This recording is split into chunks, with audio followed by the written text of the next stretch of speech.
I won $1. 2 million. 14 days later, my children tried to have me declared mentally incompetent. Not behind my back. Not in whispers. In court. An official petition. Filed with the state. Asking a judge to decide whether I was still allowed to control my own life. I remember the exact moment. I was standing in my kitchen, still wearing my house shoes, holding a white envelope with my name typed neatly on the front. At first, I thought it was a mistake. A bank letter. Maybe taxes. Then I saw the words. Petition for mental capacity evaluation. My hands went cold. The date was June 3rd. The amount listed in bold black ink, $1,243,000. And at the bottom, clear, undeniable. My son's signature. The document claimed I was suffering from cognitive impairment following sudden financial stress. That the lottery win had made me irrational. Unstable. A danger to myself. I read it 3 times, hoping the words would change. They didn't.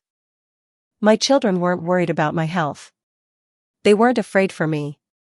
They were afraid of one thing only. That I had money, and they didn't control it.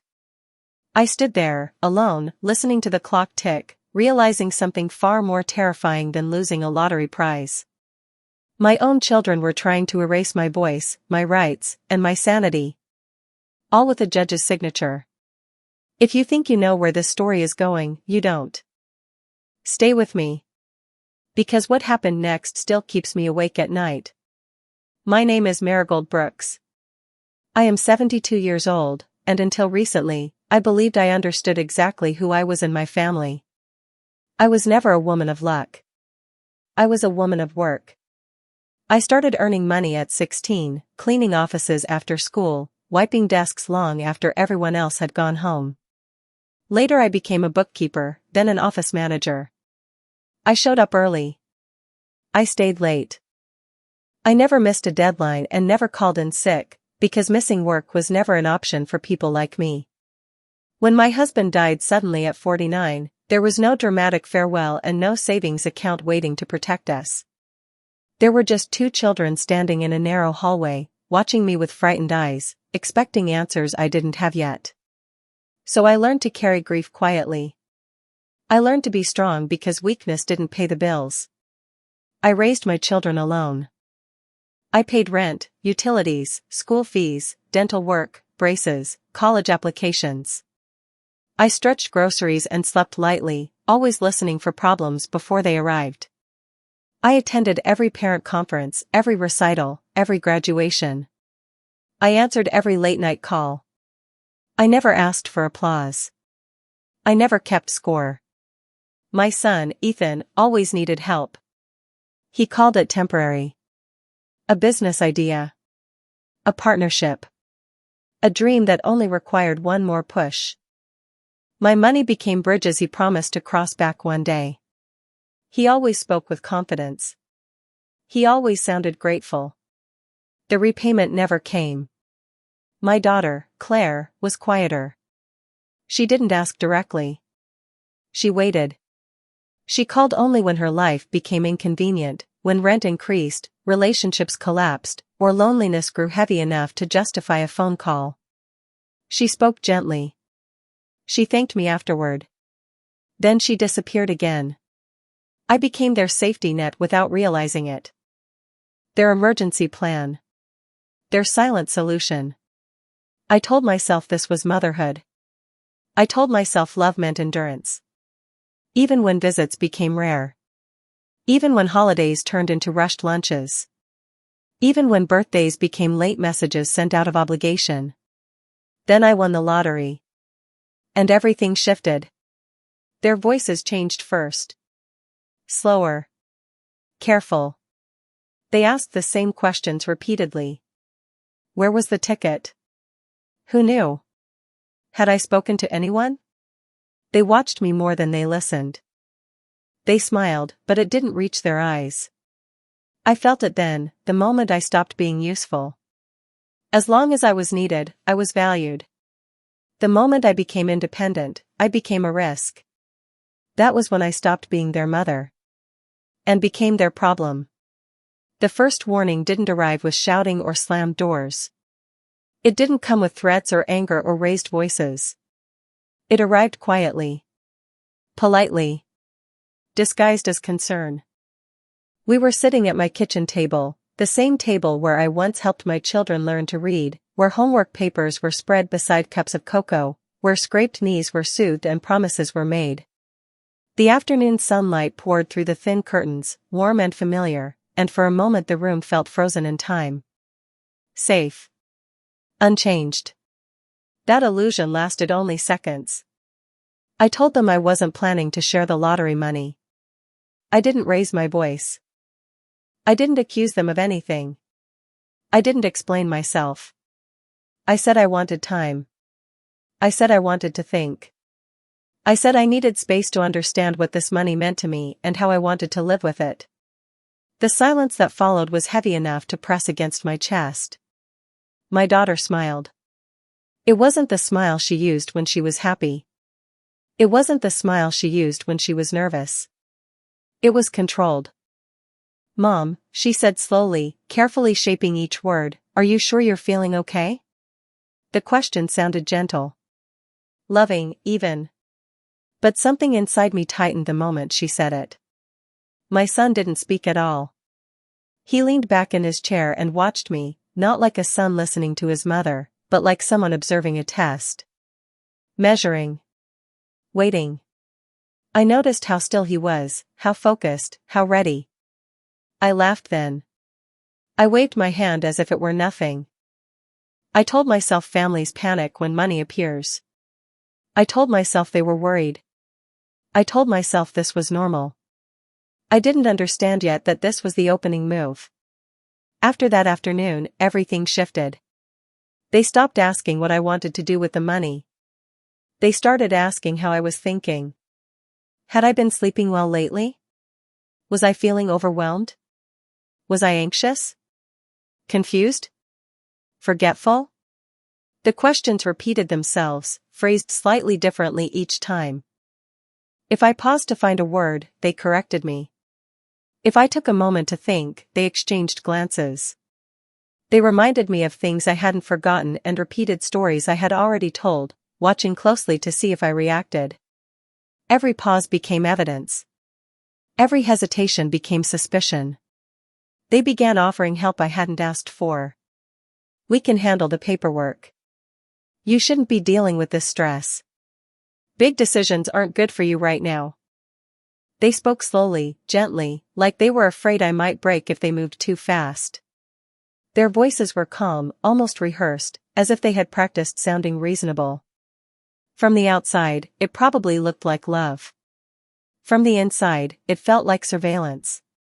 I started noticing patterns I couldn't ignore. How often my age came up. How frequently words like decline, pressure, and confusion appeared in casual conversation. How easily independence was framed as danger. Each comment alone meant nothing. Together, they formed something deliberate. They were creating a version of me that wasn't real. I hadn't changed. My routines were the same. I paid my bills on time. I balanced my accounts. I cooked my meals. I walked every morning. I read every night. My memory was clear. My mind was steady. But suddenly, everything I did was questioned. If I hesitated, it meant confusion. If I said no, it meant stubbornness. If I stood my ground, it meant instability. What I was actually doing, what I had almost never done before, was saying no. And that terrified them. That was the first crack. The moment I realized this wasn't about my health. It was about control. And somewhere in that quiet kitchen, with sunlight on the table and my children watching me like strangers, I understood something that would change everything. They weren't worried about losing me. They were worried about losing access. After that conversation, nothing between us ever returned to what it had been. The air itself felt altered, tight, stretched thin, like a wire pulled too far and left under constant strain. Even silence between us felt deliberate. Every visit seemed rehearsed. Every phone call carried a careful tone, as if each word had been selected in advance and weighed for effect. They began calling more often. At first, I almost welcomed it. It felt like attention. Like care. Then I realized they never truly asked how I felt. They asked how I was coping. How I was handling things. Whether I was managing all this stress. Every conversation bent back toward the same center, my decisions. They asked who was helping me manage my money. They asked if I had hired an advisor yet. They asked whether I understood the risks of sudden wealth. If I said yes, they nodded slowly, exchanging glances that lingered just long enough to notice. If I said I didn't need help, their expressions tightened, almost imperceptibly. My son suggested I take a break from making big decisions. He said it gently, like advice from someone who knew better. My daughter sent me articles about elderly people and financial pressure. She highlighted sentences before forwarding them, as if pointing out warnings I had somehow overlooked. She never said outright what she meant. She didn't have to. They corrected me in front of others. They reminded me of things I hadn't forgotten. They laughed lightly when I disagreed. Each moment, taken alone, seemed harmless. Reasonable. Concerned. Together, they formed pressure. If I forgot a word, it was quietly noted. If I repeated myself, it was remembered. If I paused to think, they exchanged looks. They began speaking about me as if I weren't fully present. Mom's been under a lot lately. She's not used to this level of responsibility. We just want to make sure she's protected. Protected. The word sounded gentle. It felt like a cage closing quietly around me. I noticed how they positioned themselves, sitting closer than necessary, answering questions before I could, finishing my sentences. They offered to attend appointments with me. They insisted on being copied on emails. They framed control as care, presence as necessity. Slowly, others began to change too. A cousin asked if I was feeling overwhelmed. A family friend suggested I should take things easy. Someone mentioned my age in a tone that carried meaning it never had before. The story was spreading, softly shaped, carefully delivered, always reasonable, always concerned. I was no longer a woman who had won the lottery. I was an elderly mother under stress. And they were preparing the ground beneath my feet to give way. I felt it then, a steady, invisible pressure. They weren't rushing. They were laying bricks, one by one, building a version of reality where I was unstable and they were essential. Where my independence was reframed as danger. Where my confidence became denial. That was when I started writing everything down. Dates. Phrases. Conversations. Who said what? And when? I trusted my memory, but I trusted evidence more. Something was coming. I could feel it in the way their voices softened when I resisted, in the way silence stretched after I said no, in the way concern began to sound rehearsed instead of sincere. I didn't know exactly what they were planning yet. But I knew one thing with absolute certainty. This wasn't concern anymore. It was preparation. The letter arrived on a Tuesday. It was a plain white envelope with my full name typed neatly on the front, no return address I recognized. For a moment I actually smiled, because I assumed it was boring grown-up business, tax forms, a bank notice, something that would ask for a signature and then disappear into a folder. I carried it into the kitchen the way you carry something harmless. I set it on the counter beside the fruit bowl. I filled the kettle. I watched the water begin to tremble and hiss. I remember the steam fogging the window above the sink, and I remember thinking, absurdly, that the morning felt too quiet. Something about that envelope made my chest tighten. I didn't open it right away. I wiped the counter. I rinsed a cup. I did anything except touch it, like my hands already knew what my mind couldn't accept. Then, finally, I slid my finger under the flap and pulled out a stack of papers that smelled like toner and courthouse hallways. The first words weren't financial at all. Notice of court petition. My stomach dropped so fast it felt physical. I sat down at the kitchen table, the same table where I used to cut sandwiches into triangles for them, and I read the page slowly, line by line, because surely I had misunderstood. But there it was, formal language, numbered paragraphs, and my name printed in cold black ink like I was a case file, not a person. A request had been filed to evaluate my mental capacity. A judge would decide whether I was still fit to manage my own affairs. Whether I could sign. Whether I could consent. Whether I could say no. The date was there, stamped and undeniable. June 3rd. The amount was listed precisely, as if money could be used to measure a soul. $1,243,000. And at the bottom of the page, below the legal phrases, below the polite lies, was a signature I had memorized decades ago while signing school forms and permission slips. Ethan Brooks. My son's hand. My son's name. The justification read like something copied from a textbook, clean and reasonable, designed to sound like protection. Concerns regarding cognitive impairment following sudden financial stress in an elderly individual. Elderly. Impairment. Stress. Words chosen carefully. Safely. Legally. Words that could turn my independence into a symptom. I read it again. Then again. Waiting for my vision to blur, for panic to rise, for tears to come. I waited for the part where it said, "We're sorry, this was sent by mistake." It never came. Instead, a strange stillness settled over me, like the moment after lightning when the world goes silent and you realize the storm has already decided where it will strike. My hand stopped shaking. My breathing slowed. And all those small moments from the past weeks lined up perfectly, like beads on a string I hadn't noticed being threaded. The repeated questions. The articles Claire sent.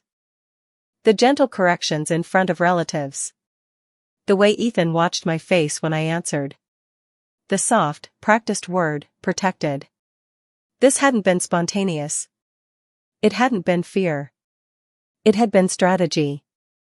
They weren't trying to help me. They were trying to remove me. Because if the court agreed, they wouldn't need my permission. They wouldn't need my consent. Decisions would be made for me. Accounts would be managed. Documents would be handled. And I would be expected to smile and accept it, because an unstable woman doesn't get to argue. I looked around my kitchen, at my curtains, my chipped mug, the magnets on the fridge. Everything ordinary. Everything mine. And suddenly I understood how quickly a life can be taken without anyone laying a hand on you. I folded the paper carefully and placed it back on the table, as if neatness could keep me from breaking. I tried to call Ethan right then. My finger hovered over his name, but I couldn't press it. What would I even say? Why did you sign this? The question felt too small for what he'd done. I could already hear his calm voice, the one he used when asking for temporary help. I could already picture Claire nearby, guiding him.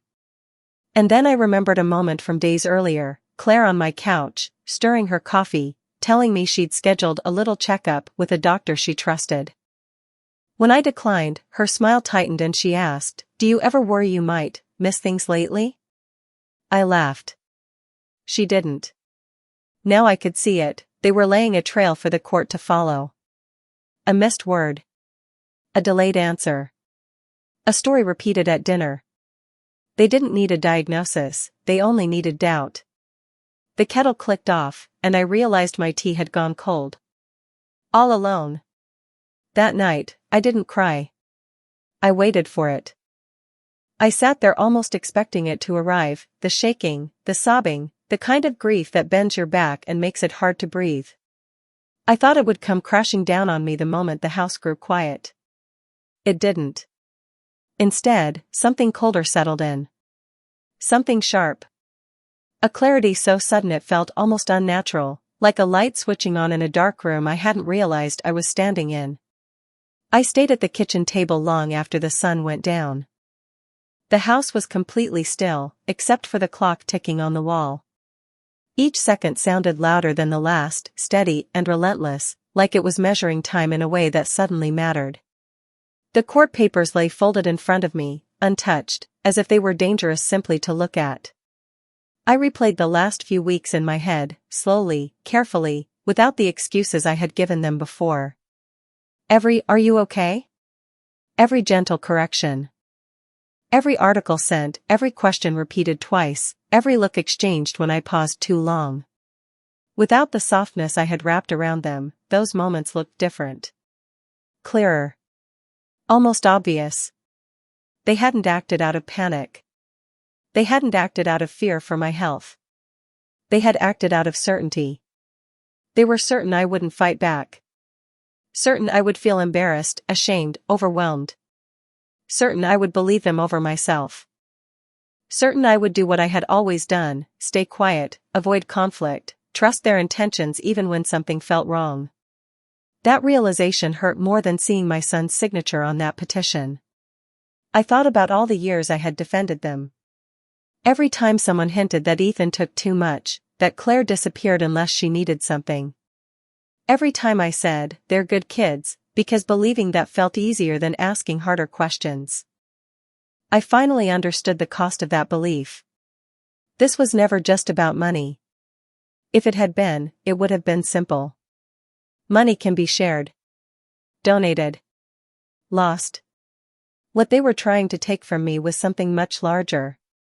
They were trying to take my authority over my own life. If I stayed silent, I wouldn't just lose control of my finances. I would lose the right to decide where I lived, who I trusted, what I signed, what doctors I saw, what I said yes or no to. I would become a problem to be managed instead of a woman who had spent a lifetime managing everything herself. And they would call it protection. They would call it care. They would call it love. That was the moment something inside me shifted, not into rage, not into bitterness, but into something far steadier. Resolve. I stood up and walked slowly through my house. I touched the backs of chairs. I ran my hand along doorframes worn smooth by years of passing through them. I stopped in front of old photographs, my children smiling at different ages, my husband's face frozen in time, looking younger than I felt now. Proof of a life built carefully, responsibly, deliberately. I wasn't confused. I wasn't unstable. I wasn't incapable. I went back to the table and unfolded the papers again. This time, I read them calmly, not as an accusation, but as a warning.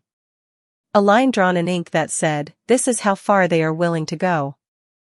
And in that quiet kitchen, with no one guiding me and no one to impress, I made a decision heavier than any check I had ever signed. I would not explain myself anymore. I would not apologize for being capable. And I would not allow anyone, even my own children, to erase me. For the first time since my husband died, I chose myself without hesitation. And as I folded the papers neatly and set them aside, one final truth settled in with absolute certainty. They had underestimated me. And that mistake was about to change everything. The next morning, I woke up before dawn. Not because I had slept well, I hadn't, but because something inside me had already moved forward while the rest of the world was still dark. The fear was still there, sitting quietly in my chest, but it was no longer in control. It had been pushed aside by something firmer. Purpose. I stood in the kitchen holding my coffee, watching the sky slowly change color, and I realized this was the first morning in weeks that I wasn't reacting. I was choosing. I took out a notebook I hadn't used in years and sat at the table. I didn't write emotionally. I didn't write dramatically. I wrote carefully. Dates. Times. Names. Exact phrases. I wrote down every conversation that had felt wrong, every article my daughter had sent, every moment my son had spoken about me instead of to me. I wrote until my hand cramped. Then I made my first call. Not to my children. Not to relatives. Not to anyone already tangled in their version of events. I called an attorney. An independent one. Recommended by someone who had no loyalty to my family, no emotional investment, no reason to protect anyone but me. When I explained the situation, there was a pause on the line, not doubt, not disbelief, but recognition. "This happens more often than people think," she said. Those words steadied me. She explained the process calmly. What a petition like this meant. What it could lead to if left unanswered. What my rights were. For the first time since the envelope arrived, I felt something close to relief, not because the danger was gone, but because I finally understood it. I agreed to everything she recommended. I voluntarily scheduled full medical evaluations, psychological assessments, cognitive testing. Not because I doubted myself, but because transparency would protect me. I showed up early to every appointment. I answered questions clearly and without defensiveness. I joked with nurses. I corrected doctors when they misheard me. I passed every evaluation easily. Each professional documented the same conclusion: I was alert, oriented, capable, and fully competent. At the same time, I stopped signing things. No permissions. No temporary arrangements. No documents described as harmless or helpful. Every time my phone rang and I saw their names, I let it go to voicemail. That was new for me. For decades, I had rushed to respond, rushed to reassure, rushed to smooth things over. Silence felt unnatural at first, almost cruel. Then it felt powerful. When messages came through, they sounded different than before. Less confident. More urgent. Claire asked if I was okay. Ethan said we needed to talk this out like a family. Neither mentioned the court petition directly. I didn't respond. When the court date was set, I surprised myself by feeling calm. Nervous, yes, but grounded. Prepared. I walked into that courtroom with my back straight and my head clear. I brought records. Medical reports. Timelines. Notes written in my own steady handwriting. My children sat across from me, composed, confident, dressed carefully. They smiled politely, the way people do when they believe the outcome is already decided. I didn't look away. When I spoke, I didn't rush. I didn't over-explain. I answered questions directly. I corrected false statements without raising my voice. I let evidence replace emotion, the same way they had tried to use calm language against me. And for the first time since this began, I saw something change. Uncertainty. Because they had built their entire case on one assumption. That I would panic. That I would cry. That I would crumble. They never imagined I would stand up quietly and fight back. That day wasn't about revenge. It wasn't about anger. It was about reclaiming ownership of my life. And once I stepped into that role, I knew I would never step out of it again. The court's decision didn't arrive with drama. There was no sharp bang of a gavel echoing through the room. No speech meant to teach a lesson. No moment crafted for satisfaction. It arrived quietly, typed in formal language, printed on plain paper, the way most life-altering decisions do. The petition was dismissed. Not postponed. Not amended. Not left open. Dismissed. The judge cited a lack of evidence, my clean medical and psychological evaluations, and my clear ability to manage my own affairs. The words were neutral, professional, almost indifferent. But to me, they felt like oxygen after weeks of breathing through fear. I remember folding the document carefully and sitting very still. My hands didn't shake. My thoughts didn't scatter. What surprised me most wasn't relief, it was certainty. I had trusted myself when everyone else tried to convince me not to, and the truth had held. Across the room, my children looked different. Not younger. Not suddenly remorseful. Smaller. The confidence they carried into that courtroom vanished the moment the ruling was read. My son stared down at the table, jaw tight, eyes unfocused, like someone recalculating numbers that no longer added up. My daughter blinked too often, her face caught between confusion and disbelief, as if she had practiced for a future that was no longer available. They hadn't planned for this outcome. They had planned for silence. For compliance. For me to appear confused, emotional, unreliable. They had expected me to fold gently and thank them for protecting me. Instead, they were left standing in front of consequences they hadn't considered and couldn't undo. After that day, the changes didn't come loudly. They came steadily. My son lost access to the financial support he had quietly relied on for years. No more temporary help. No more quick transfers masked his concern. No more safety net he pretended wasn't there. His business plans stalled. Then they collapsed. Calls stopped coming back. Investors disappeared. For the first time, he had to explain failure without my money standing behind him. And no one rushed in to save him. My daughter lost something less visible, but more permanent. Credibility. Family members who had once listened sympathetically to her concerns now asked questions. Dates were compared. Stories didn't align. The version of events she had spread, about stress, decline, and protection, began to fall apart under its own weight. Invitations slowed. Conversations cooled. She stopped attending gatherings altogether. She said she needed space. I understood what that meant. Months passed. The house grew quieter. Not lonely, just peaceful. I slept better. I ate slower. I made decisions without bracing for criticism. I learned what it felt like to live without waiting for someone else's approval. Then, one evening, there was a knock at my door. They came back separately. Not together. Not confidently. Not as children expecting forgiveness. They stood in my living room like visitors instead of family, hands folded, shoulders tense. Their voices were softer now, careful in a way that wasn't strategic anymore, but uncertain. My son spoke first. His apology wasn't polished. It wasn't complete. But it revealed something real. He finally understood that what he'd lost couldn't be replaced with words. My daughter followed. Her eyes were red. Her voice shook. "Mom, we're sorry." I listened. And for the first time in my life, I didn't rush to comfort them. I didn't explain their behavior away.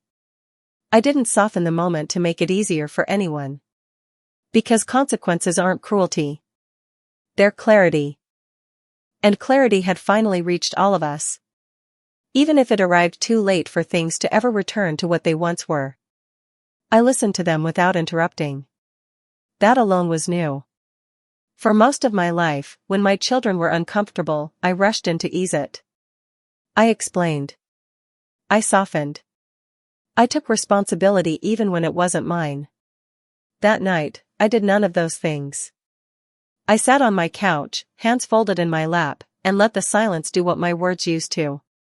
They waited for something from me. Forgiveness. Reassurance. A way back to how things were. I saw it in the way my son leaned forward, hopeful but cautious. I heard it in my daughter's breathing, shallow and uneven, like she was bracing for either comfort or collapse. Neither came. When I finally spoke, my voice was calm. Steady. Almost gentle. "I love you," I said. And I meant it.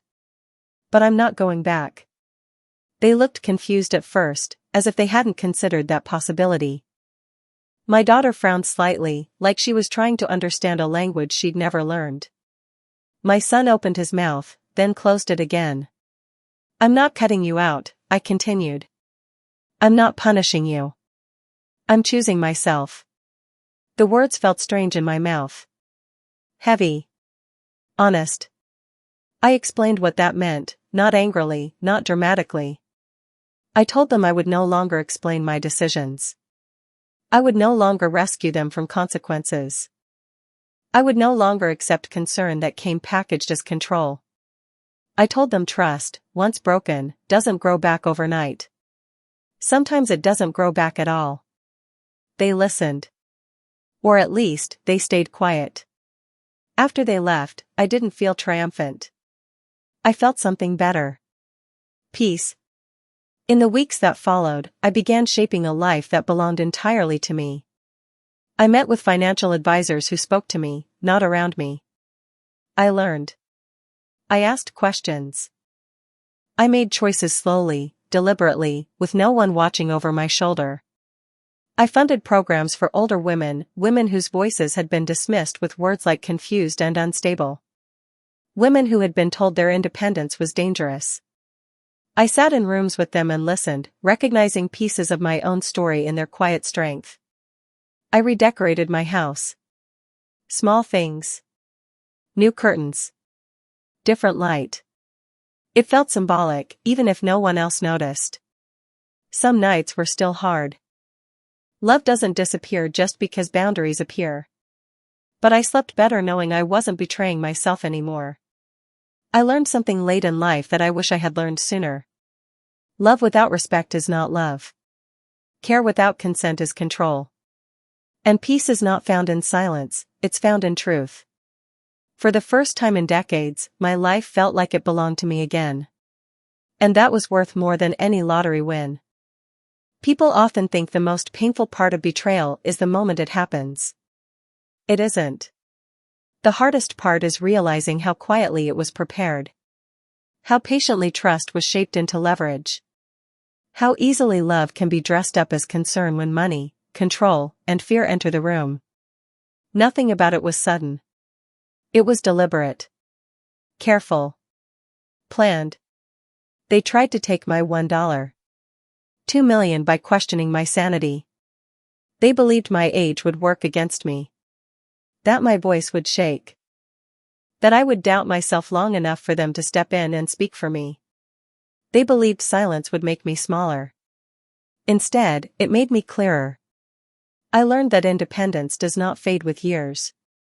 It fades only when we allow others to define us long enough. I learned that family can love you and still choose power over respect. And I learned that choosing yourself is not cruelty, it is survival. I do not hate my children. Hate would have kept me tied to what happened. What I chose instead was distance, boundaries, and truth. I chose peace over permission. I chose clarity over comfort. I chose myself without apology. The money changed my life, but not the way they expected. It didn't make me reckless. It didn't make me confused. It didn't make me weak. It forced the truth into the light. It showed me who stood beside me only when I was silent, and who disappeared the moment I spoke. And if there is one thing I know now, it is this. Your voice does not expire with age. Your choices do not belong to your family. And no amount of money is worth losing yourself. If this story reached you, stay with me. There is always more truth to tell.